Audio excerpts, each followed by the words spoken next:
दर्शकों नमस्कार, बहुत बहुत स्वागत है आप तमाम चहेते प्यारे दर्शकों का आपके अपने चहेते कार्यक्रम बिहार बिहान में। आपके साथ मैं हूं प्रतिभा। जी हाँ, आज सुबह इस प्यारी सी सुबह, इस प्यार भरी अलसाई सी सुबह में एक बहुत ही प्यारा सा मोटिवेशन आपके साथ शेयर करना चाहूँगी। कहना चाहूँगी कि कहते हैं ना कि मैदान में हारा हुआ इंसान दोबारा जीत सकता है, लेकिन मन से हारा हुआ इंसान दोबारा नहीं जीत सकता। इसलिए हमें हमेशा कोशिश करनी चाहिए कि हम अपने मनोबल को हमेशा ऊंचा रखें, मन की शक्ति को जागृत रखें और अपने अंदर के आत्मबल को हमेशा मजबूत बनाए रखें, ताकि कभी भी ऐसे मुकाम अगर हमें ज़िंदगी में मिले जब हम हार जाते हैं तो हमारा मनोबल इतना ज़्यादा मजबूत रहे कि दोबारा हम उस जंग को जीतने में अपनी पूरी कोशिश लगा दें और जीत हमेशा हमारी ही होगी।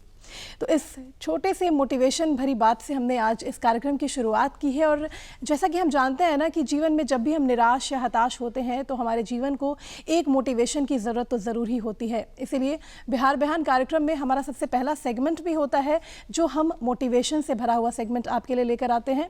जैसे होता है ना कि बहुत सारे लोग मोटिवेशन लेने की कोशिश करते हैं, कभी कोई प्रेरक कथन पढ़ते हैं, कभी कोई किसी की ज़िंदगी से मोटिवेशन लेने की कोशिश करते हैं, किसी के व्यक्तित्व से मोटिवेशन लेने की कोशिश करते हैं।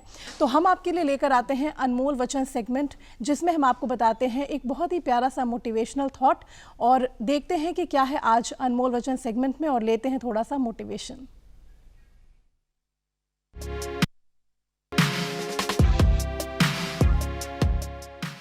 डॉक्टर एपीजे अब्दुल कलाम ने कहा था, मैं इस बात को स्वीकार करने के लिए तैयार था कि मैं कुछ चीजें नहीं बदल सकता।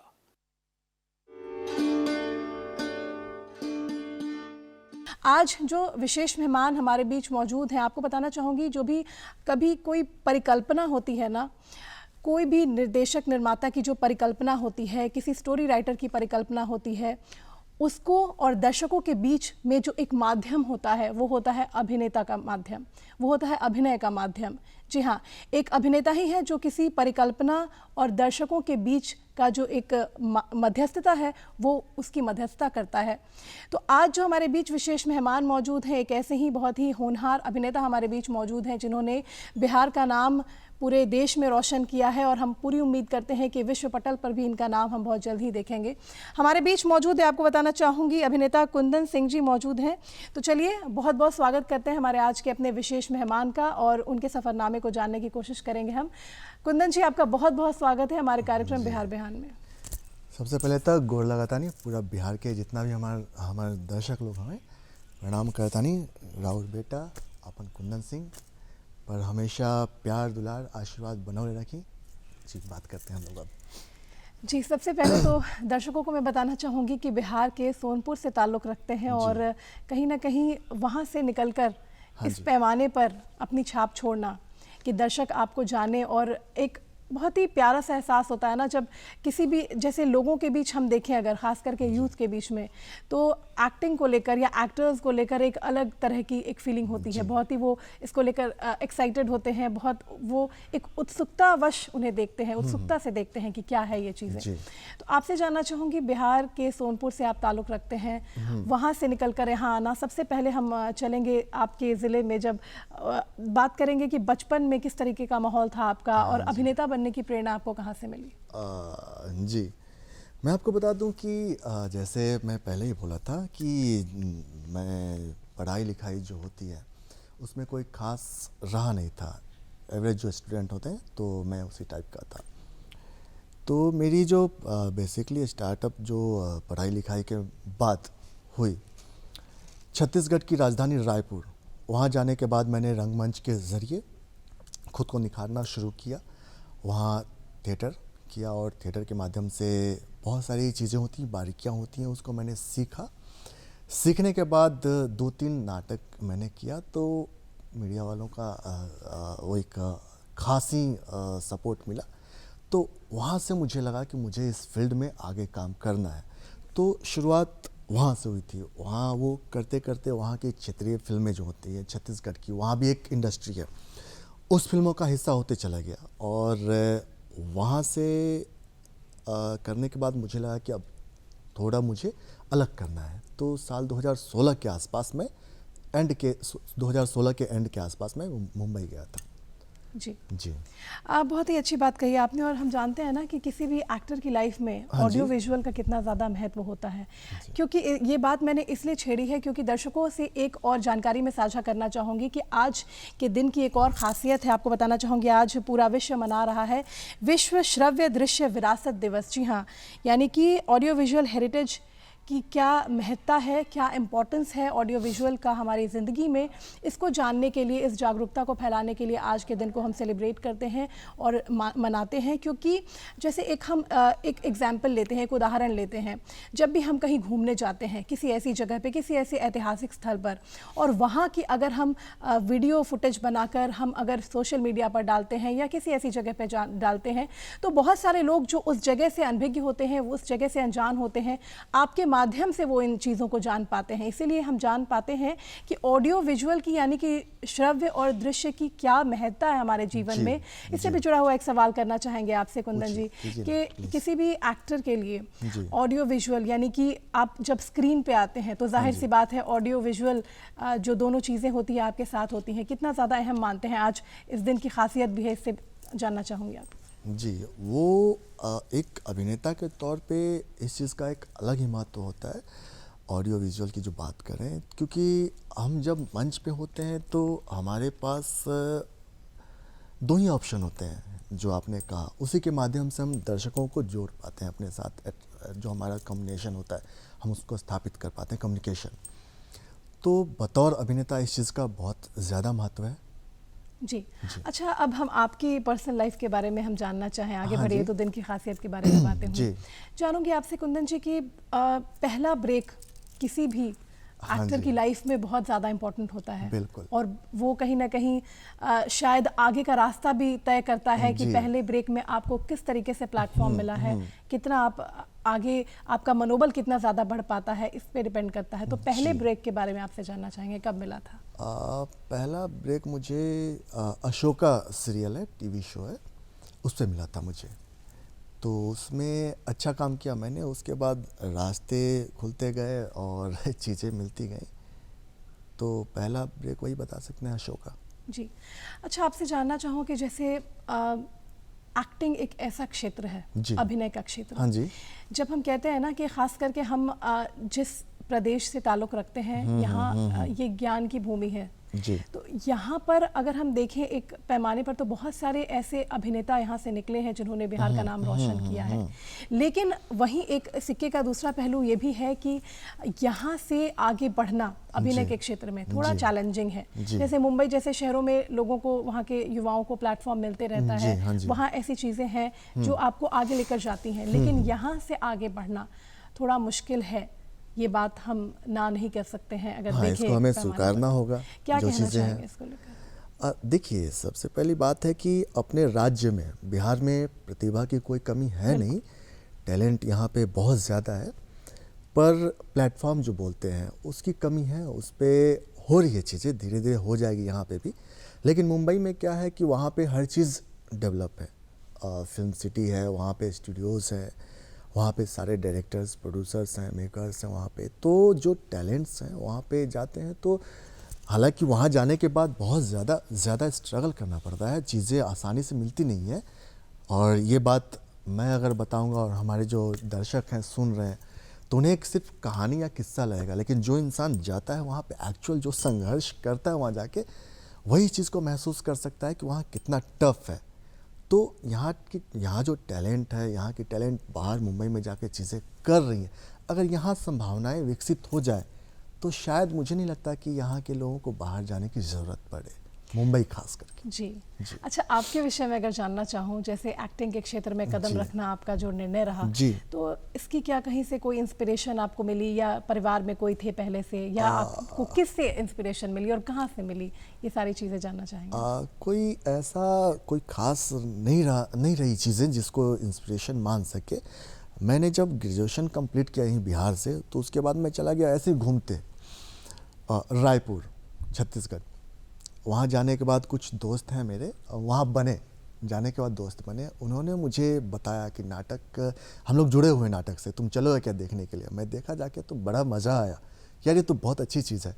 तो एक होती है, मैं लक फैक्टर पे बहुत ज़्यादा विश्वास करता हूँ, और एक शक्ति, ईश्वर जो है, जो भी चीज़ें होती हैं उसके मर्ज़ी के खिलाफ होती नहीं है चीज़ें, तो शायद कहीं ना कहीं एक शक्ति जो जिसको हम भगवान कहते हैं, उनका एक इशारा था कि बिहार का बेटा पढ़ाई कंप्लीट किया, पढ़ाई कंप्लीट करने के बाद वो रायपुर गया, ऐसे ही कोई ख़ास मकसद नहीं, कोई इंस्पिरेशन नहीं, बट वहाँ पे कुछ दोस्त मिले, उन दोस्तों के साथ मैं नाटक देखा, तो वहाँ से मैं मोटिवेट हुआ, वहाँ से इंस्पिरेशन मिली मुझे कि मुझे इस फील्ड में आना चाहिए।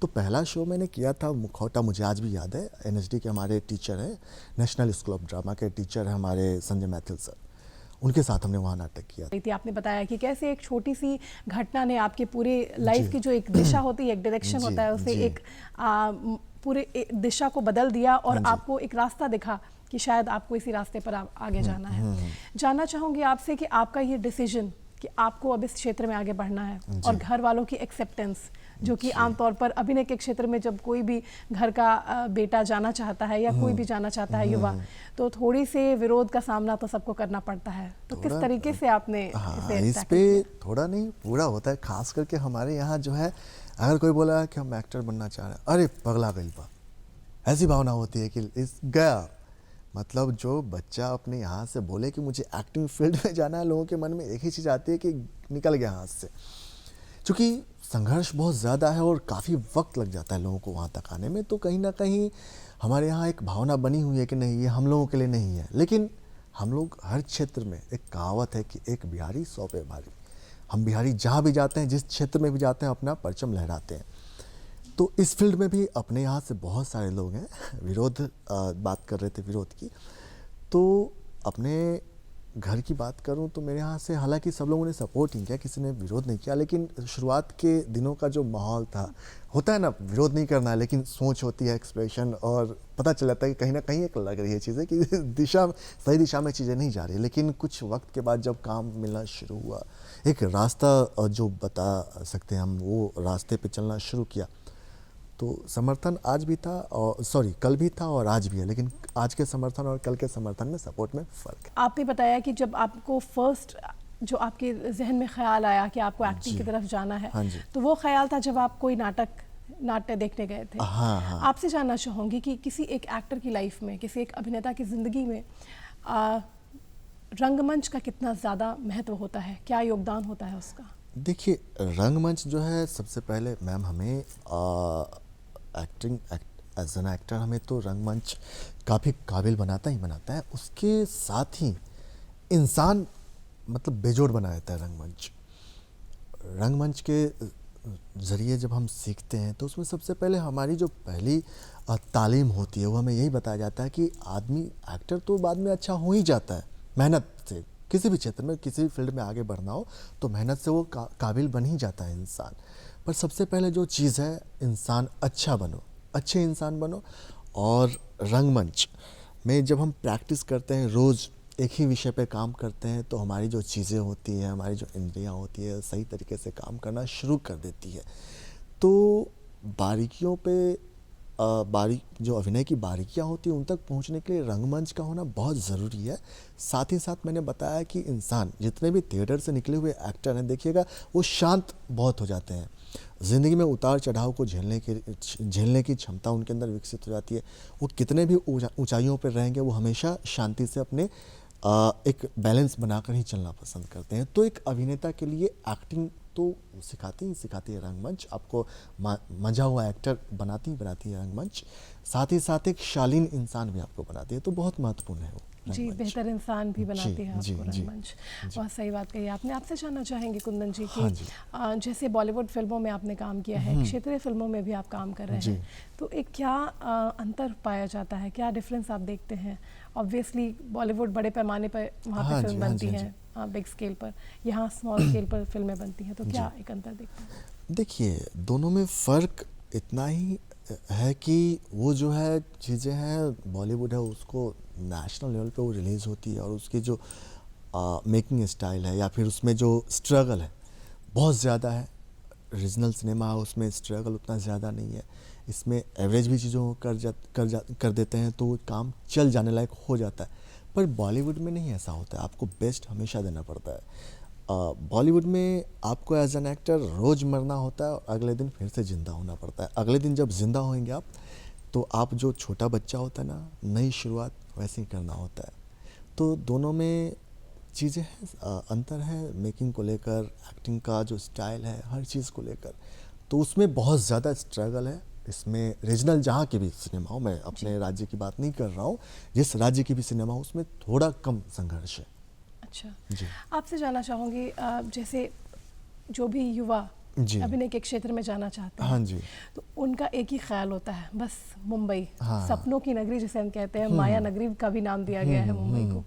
वहाँ जाकर ही शायद उनके सपने जो हैं वो पूरे हो पाएंगे। जी तो ऐसी स्थिति में होता क्या है कि जो भी टैलेंट्स हैं वो सारे मुंबई में बॉलीवुड फिल्मों की तरफ आगे बढ़ने के लिए हो जाते हैं, लेकिन जी। कहीं ना कहीं इसमें रीजनल सिनेमा जो है जी वो हमारा पीछे छूट जाता है, क्योंकि जी। रीजनल सिनेमा की तरफ उनका झुकाव कम हो जाता है, जी, जी। या ना के बराबर ही जी, रहता है। जी। क्या कहना चाहेंगे इस बात को लेकर? देखिए, रीजनल सिनेमा क्या है, सबसे पहले मैं बताऊंगा आपको कि अपने यहाँ की जो फिल्में हैं, भोजपुरी की बात करें तो जो हमारी बोली है वो हमारी सिर्फ बोली नहीं है, हमारी माँ है, हमारी मिट्टी है, यहाँ की एक मिठास है, यहाँ से हमें एक अलग एक खुशबू है यहाँ की बोली जो हमारी भोजपुरी।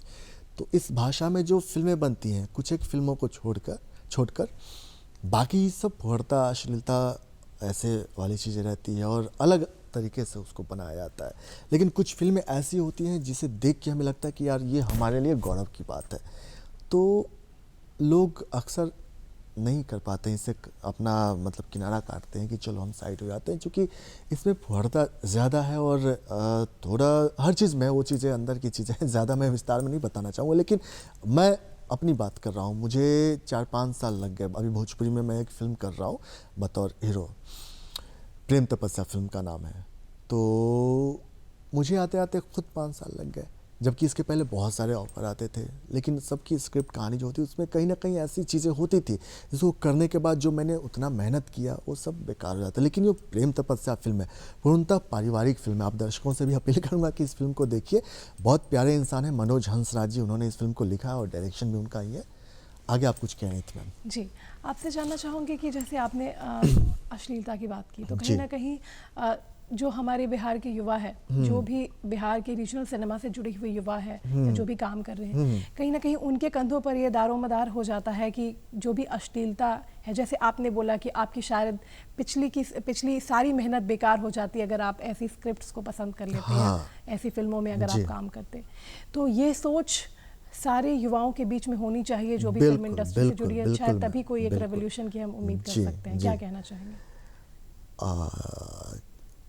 एक्टर्स जो हैं उनकी तो नैतिक जिम्मेदारी बनती है, साथ ही साथ जो हमारे ऑडियंस है, आप लोग, हमारे दर्शक भगवान, आप लोगों की भी जिम्मेदारी बनती है कि जो अश्लील गाने हैं, म्यूज़िक बड़ा अच्छा होता है, जो हमारे गाने होते हैं भोजपुरी के, उसकी म्यूज़िक बहुत अच्छी होती है तो सब ठुमके लगा देते हैं। लेकिन जो अश्लील गाने होते हैं, अश्लील फिल्में होती है, उनका आप लोग जब तक विरोध नहीं करेंगे तब तक हमारे राज्य से हमारी जो मिठास है, भोजपुरी की जो एक मिठास है, वो ऐसे ही सरांत मारते रहेंगे। तो आप लोगों से हाथ जोड़ के मैं विनती करता हूँ कि भोजपुरी गाने और भोजपुरी में जो भोजपुरी के जो अश्लील गाने हैं और अश्लील फिल्में हैं, उनको मत देखिए, उनका विरोध कीजिए। अच्छे गाने हैं, अच्छी फिल्में हैं, उनको देखा कीजिए आप लोग। मैम कुछ कह रही थी? जी, आपसे जानना चाहूँगी कि आपके जो एक पर्सनालिटी है उसका एक आयाम ये भी है कि आपका कहीं ना कहीं एक झुकाव जो हमने जाना है आपके विषय जी, में, जी। पुलिसमैन, डॉक्टर्स और जो सोशल जिसको हम कहते हैं ना, जो हमारे सोशल ढांचा के बहुत इंपॉर्टेंट लोग होते हैं, जिनके ऊपर बहुत बड़ी जिम्मेदारियां होती हैं, जैसे पुलिसमैन की बात करें या डॉक्टर्स की बात करें, बहुत बड़ी जिम्मेदारी लेकर ये कंधों पर आगे बढ़ते हैं। तो उनकी तरफ भी आपका एक विशेष लगाव है और आपने बहुत कुछ आपने फिल्मों के माध्यम से, अपनी प्रोडक्शन हाउस की फिल्मों के माध्यम से आपने दर्शाने की उनकी जिम्मेदारी कोशिश की है। जानना चाहूँगी कि कोई ख़ास वजह है इनके प्रति विशेष प्रेम की, लगाव की? देखिए, मैं एक शब्द में कहना चाहूँगा कि देश के जो असल नायक हैं, हीरोज़ हैं, वो हमारे पुलिस भाई लोग हैं, आर्मी के भाई लोग हैं और डॉक्टर्स हैं। जब हम बीमार पड़ते हैं तो सबसे पहले किसे फ़ोन करते हैं? डॉक्टर के पास चलो। जब हमारे घर में चोरी होती है, जब हमारे साथ कुछ गलत होता है तो हम पुलिस को फ़ोन करते हैं, पुलिस को बुलाते हैं। जब हमारे देश में कोई विपत्ति आती है, हमारे देश के ऊपर बाहरी कोई भी ताकत है, अंदर प्रेशर डालने की कोशिश करती है, तो आर्मी हमें बचाती है। तो हम और हमारा समाज, आप सब, आप और हम, अगर सुरक्षित है तो इन भाइयों की वजह से ही है, तो इन लोगों का सम्मान होना चाहिए।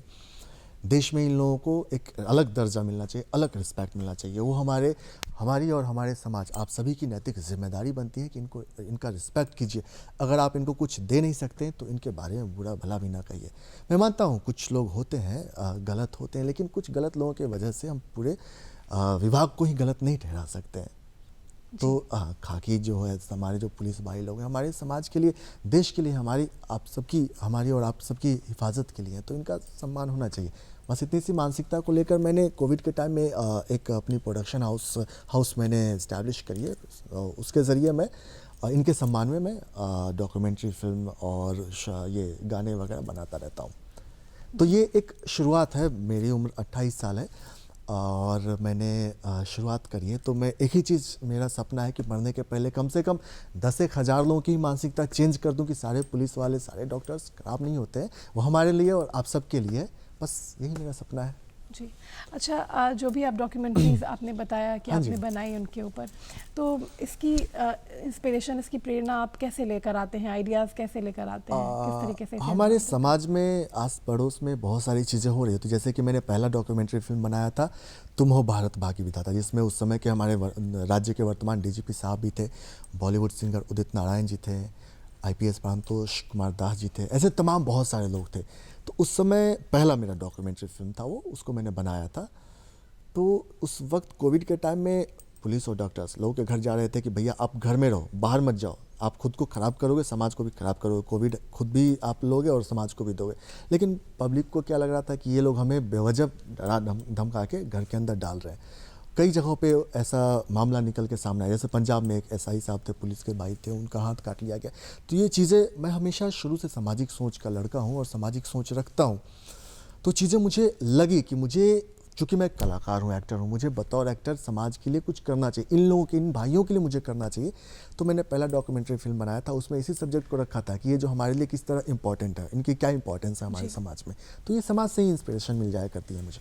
बिल्कुल, आपने फ़िल्मों की बात कही तो मुझे याद आता है कि किसी ने कहा है कि फ़िल्में जो होती हैं वो समाज का आईना ही तो होती जी, हैं। जी। जो समाज में घटित होता है वो जी। हम फ़िल्मों के माध्यम से दिखाने की कोशिश करते हाँ जी, हैं। हाँ जी। लेकिन वही सिक्के का दूसरा पहलू ये भी है कि जब भी कोई कलाकार कोई भी ऐसी फिल्म में काम करता है, जैसा कि आपने बताया कि आपने हमेशा एक अच्छी स्क्रिप्ट्स को पसंद करना जी, आपकी जी, पहली जी, प्रायोरिटी रही, ताकि आपकी जो इमेज है वो हमेशा बनी लोगों रहे। के बीच एक बहुत अच्छी बनी रहे। जी। आपसे जानना चाहूँगी, एक कलाकार के कंधे पर कितनी बड़ी जिम्मेदारी होती है समाज में ऐसी फिल्मों को लेकर आना और ऐसी फिल्मों में अभिनय करना जी। जो कि समाज के हित के लिए हो, उनकी भलाई के लिए हो, उनको कुछ उससे शिक्षा मिले, कोई सीख मिले, कुछ इंस्पिरेशन मिले, उनके जीवन में कुछ बदलाव आए। क्योंकि कहीं ना कहीं हम देखते हैं ना, जैसे ऑडियो विजुअल की हमने बात कही है और जी। आज विश्व श्रव्य दृश्य विरासत दिवस भी हम मना जी, रहे हैं। जी। तो कहीं ना कहीं ऑडियो विजुअल की एक बहुत बड़ी इंपॉर्टेंस होती है लोगों के जीवन में। बहुत एक चेंज, एक रेवोल्यूशन लेके आना है। शायद जो चीज़ें हम पढ़कर नहीं समझ सकते, उतने बेहतर तरीके से वो देखकर और सुनकर ज़्यादा बेहतर तरीके से समझ पाते हैं। क्या कहना चाहेंगे, कलाकार के ऊपर कितनी बड़ी जिम्मेदारी होती है? देखिए, कलाकार जो होता है वो समाज का आईना होता है और उसको देखते हैं लोग, सुनते हैं लोग, तो उसको फॉलो करते हैं। तो बतौर अभिनेता जो मैं कर रहा हूँ या बाकी लोग कर रहे हैं, उसको समाज देखते हैं, सुनते हैं, समझते हैं, उसको फॉलो अप करते हैं। तो हमारी ये जिम्मेदारी होनी चाहिए कि हम जो भी काम करें समाज में उसका गलत इम्पैक्ट ना जाए।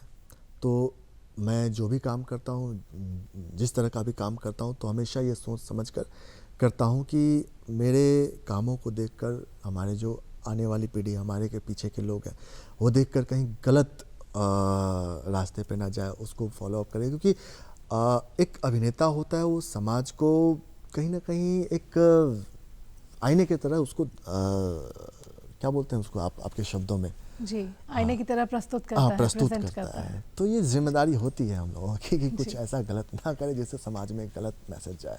अच्छा, आपसे जानना चाहूँगी, जैसा कि आपने बताया कि आपने अपने जो आपकी छोटी सी आपने एक प्रोडक्शन कंपनी बनाई कोरोना काल में, उसके माध्यम से आपने डॉक्यूमेंट्रीज और बहुत सारे ऐसे सॉन्ग्स प्रोड्यूस किए जो कि बहुत इंस्पिरेशनल थे और जी।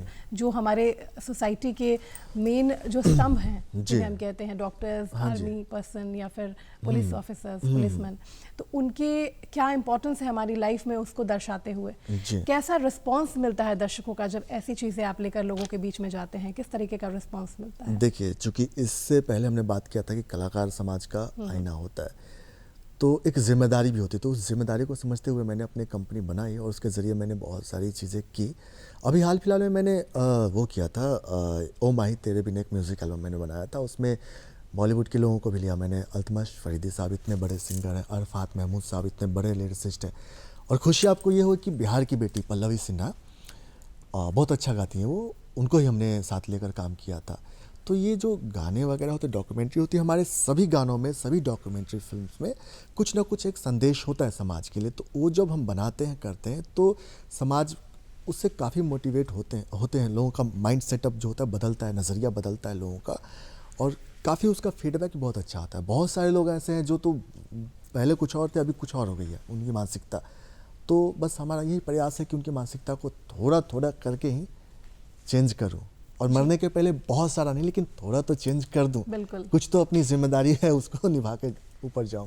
कोई भी शख्स, कोई भी एक इंसान जी। अगर एक्टिंग के क्षेत्र में जाना हाँ जी। चाहता है तो क्या स्किल्स चाहिए उसके लिए, और क्या ऐसी बातें होनी चाहिए जो उस इंसान में, उस शख्स में होनी चाहिए? साथ ही साथ एक और बात आपसे पूछना चाहूँगी, जी। साथ ही साथ इसी सवाल से जुड़ा हुआ, कि बहुत सारे लोग ये भी मानते हैं ना कि एक्टिंग और एक्टर बनना शायद कुछ नहीं, तकदीर का खेल है। तो दोनों ही बातों का जवाब आपसे जानना चाहूँगी, क्या कहना चाहिए? जी, देखिए, सबसे पहले तो किसी भी क्षेत्र में इंसान को आगे बढ़ना हो तो उसके लिए काबिल होना पड़ता है। बात अगर अभिनय की करें तो इसकी भी पढ़ाई होती है, इसकी भी एक कोर्स होती है, उसे हमें करना होता है। क्योंकि लोगों को लगता है कि कैमरे के सामने आए कुछ भी राइट लेफ्ट बोल देने से हो जाती है चीज़ें, लेकिन नहीं। हम जितने आगे बढ़ते जाते हैं उतना हमें महसूस होता है कि अभी हम बहुत अधूरे हैं। तो उस चीज़ के जो अंतिम पड़ाव है, इसका कुछ है फिक्स नहीं, लेकिन अगर हमें जैसे जैसे उस गहराई में आते हैं तो लगता है कि हमें और सीखना है और मांझना है। तो परफेक्शन, अभिनय की जो बारीकियां हैं उस पर काम करने की ज़रूरत होती है। और आगे क्या सवाल किया था आपने? और आपसे जानना चाह रही थी मैं कि कहते हैं कि एक्टिंग में जाना, हाँ, और एक किस्मत बेस्ट किस्मत एक्टर पे बनना बात कर तकदीर रहे का थे। खेल होता है। किस्मत, मेहनत हर कोई करते हैं।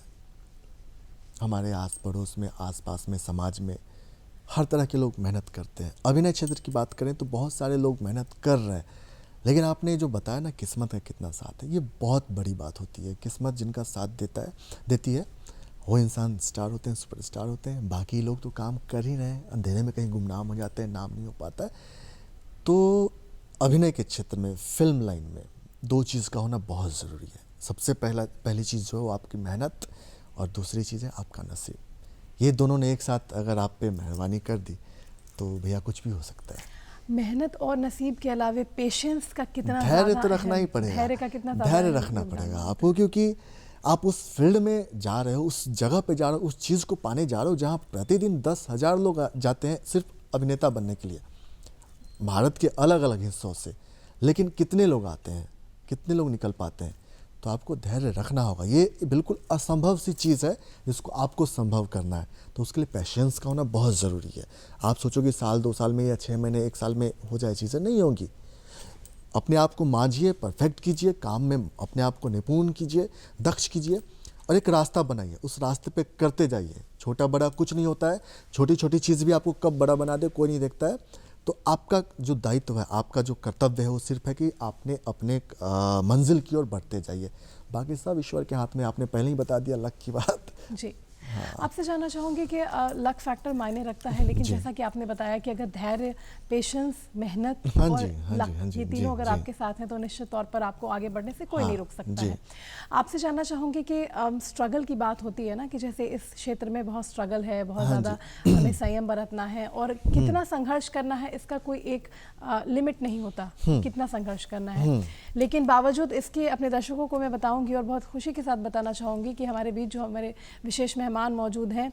इन्होंने इतने कम उम्र में ही एक बहुत बड़ी अचीवमेंट भी हासिल की है और बहुत ही एक अव्वल दर्जे का सम्मान आपको मिला है। इसके विषय में आप बताएं, हमारे दर्शकों को तो ज़्यादा बेहतर होगा। देखिए, मेहनत और किस्मत मायने रखती है चीज़ें, साथ साथ तीसरी चीज़ जो है, जो हमारे दर्शक हैं, भगवान। मैं लकी हूँ, मेरी खुश नसीबी है कि मेरे पीछे इतने सारे लोगों की दुआ है, इतने लोगों का आशीर्वाद है। जो हमारे दर्शक होते हैं वो हमारे लिए भगवान होते हैं। आप सबों का प्यार मुझे यहाँ तक पहुँचाया है कि मैं आज 28 साल की उम्र में मैं यहाँ हूँ। अभी बहुत कुछ करना है। आप लोगों का प्यार, आप लोगों का साथ, आप लोगों का समर्थन चाहिए। आपका अपना बच्चा, आपका अपना बेटा हूँ, आपका भाई हूँ। तो ऑडियंस जो है, इनका जो आशीर्वाद और साथ होता है वो भी बहुत ज़रूरी चीज़ होती है मैम। जी, आपसे जानना चाहूँगी कि जैसे तमाम संघर्षों के बीच में हाँ, जब ऐसे किसी सम्मान की प्राप्ति होती है, जो आपको जैसा हालिया दिनों में आपको महाराष्ट्र में सम्मानित किया गया था वहाँ पर, तो इन संघर्ष के बीच में सम्मान का मिलना कितना ज़्यादा इंस्पिरेशनल और मोटिवेशन होता है लाइफ में इसके? जी। देखिए, हर कोई चाहता है कि उसे समाज में, देश में एक अलग मान सम्मान मिले, एक अलग दर्जा मिले, और उसके लिए हर कोई मेहनत करता है। पर इस फील्ड में शुरुआत के दौर में हम जाते हैं तो कई साल तक अंधेरे में इंसान रहता है, पता नहीं चलता है क्या। मैं पहली बार मुंबई गया था, मैं खुद के अलावा दूसरे किसी इंसान को नहीं जानता था कौन हूँ मैं, कहाँ हूँ, किससे बात करना है। बड़ी बड़ी इमारतें, बड़ी बड़ी बिल्डिंग्स थी। तो धीरे धीरे मेहनत करता गया, नसीब ने साथ दिया। तो अभी हाल फिलहाल में वहाँ मुझे 2021 अक्टूबर के महीने में वहाँ के एक्स होम मिनिस्टर जी के उनके हाथों से मुझे सम्मानित किया गया था। तो इसके पीछे भी बहुत सारे लोगों की दुआएं हैं और बहुत हमारे अपने लोग हैं, उनका साथ भी है। तो कहीं ना कहीं एक लगता है हमें कि इस राज्य में, मैं एक वक्त था जो मैं आया था, अकेला था, किसी को जानता नहीं था, किससे मिलूं, कहाँ जाऊं। उस राज्य में, महाराष्ट्र में सम्मान पाना अच्छा लगता है, पर वो अंतिम नहीं है, अभी बहुत कुछ करना है, बहुत कुछ करना हाँ, बाकी है। उसके ऊपर की भी चीज़ें हैं। निश्चित तौर पर इंसान के लिए एक पूरी ज़िंदगी शायद कम पड़ हाँ जी, जाती है, जी बहुत मैम। कुछ करना चाहता है जब जी। वो।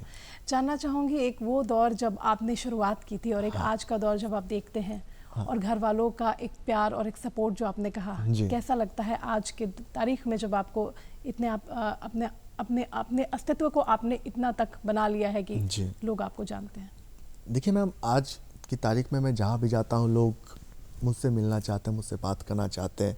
कई राज्यों में मैं बतौर अभिनेता काम कर रहा हूँ। आपको बताना मैं भूल गया था कि मैं उत्तर प्रदेश की एक न्यूज़ कंपनी है, उसका मैं ब्रांड एम्बेसडर भी हूँ। तो वहाँ पे भी जाता हूँ तो उतना ही प्यार सम्मान मिलता है। राजस्थान की फिल्में कर रहा हूँ, वहाँ पे भी मान सम्मान मिलती है। छत्तीसगढ़ में उतना ही प्यार है, मुंबई में उतना प्यार है, अपने राज्य की तो बात ही छोड़ दीजिए। तो अच्छा लगता है, पर इस बात का कभी घमंड नहीं हुआ और ना कभी होगा, क्योंकि मैंने संघर्ष किया है, स्ट्रगल किया है, और रैंक कर बोलते हैं ना, रैंक करके चलना आना, वैसे मैं आया हूँ। तो ना कभी मुझे उस बात का गुमान हुआ, ना कभी होगी आगे चल के।